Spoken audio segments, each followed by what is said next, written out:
Hey guys, since the initial release of Lorcana, we've been able to play mostly at home. We haven't been able to find any local events to compete in just yet, or many other players to play against. When we have found time to play, we have enjoyed it quite a bit. You may have seen my other 2 deck list videos, but I had 3 more I wanted to go over real quick. The first deck I'm going to talk about is an Amethyst Amber deck.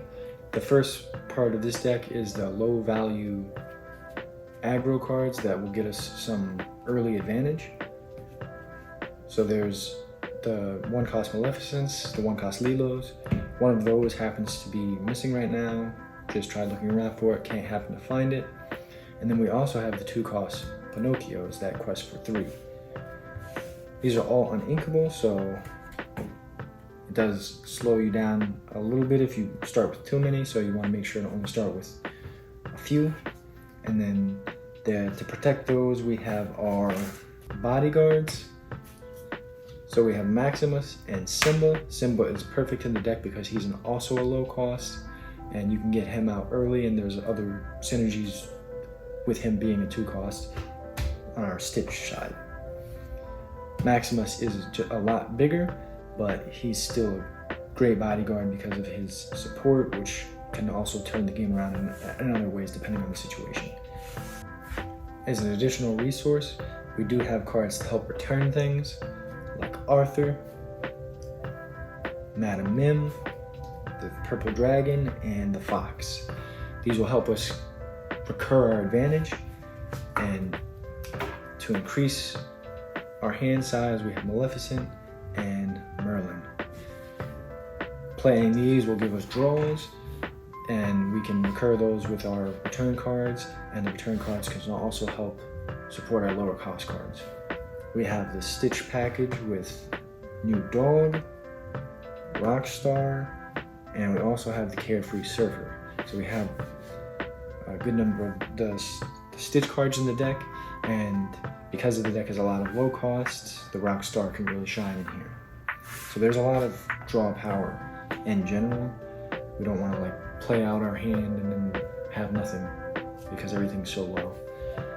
And we also have the Queen, Regal Monarch, and Commanding Presence. So there will be some more focus on challenging.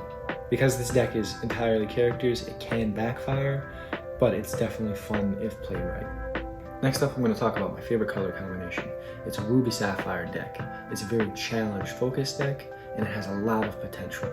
Starting off is our low cost entries.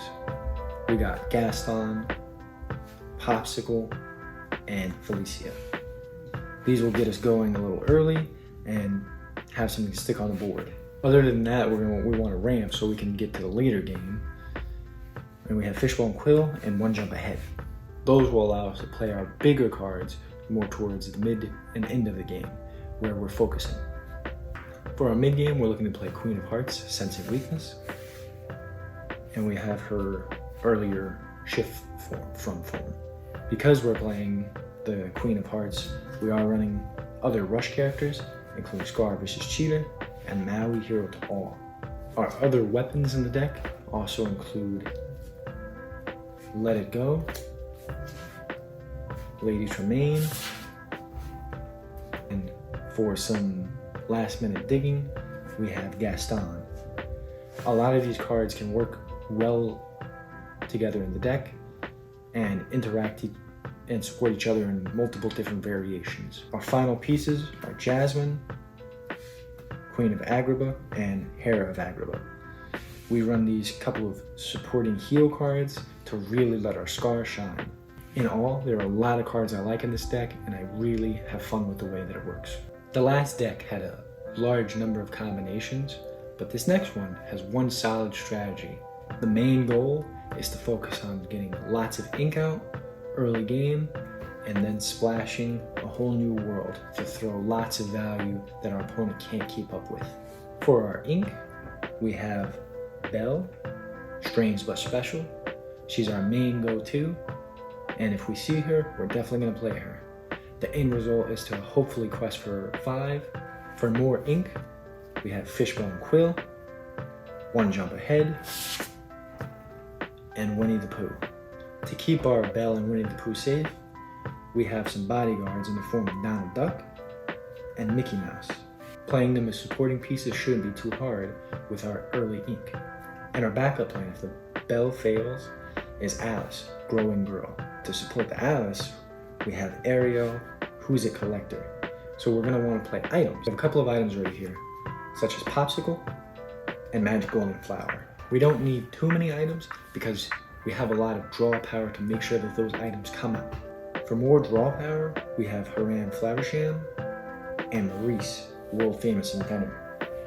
And our final support pieces to bring back some of the items are Nick Wilde and Tamatoa. So this deck has a straightforward objective, but it's still just as fun as our other ones. I know these profiles are a little late, but I wanted to get them out there just before set 3 officially releases. I still think there's a lot more potential behind them and new ways to unlock what they can do. These decks have been a lot of fun. I'm still looking forward to being able to play in shots more frequently. I hope you guys enjoyed these decks as well as my previous ones, and make sure you keep having a good one.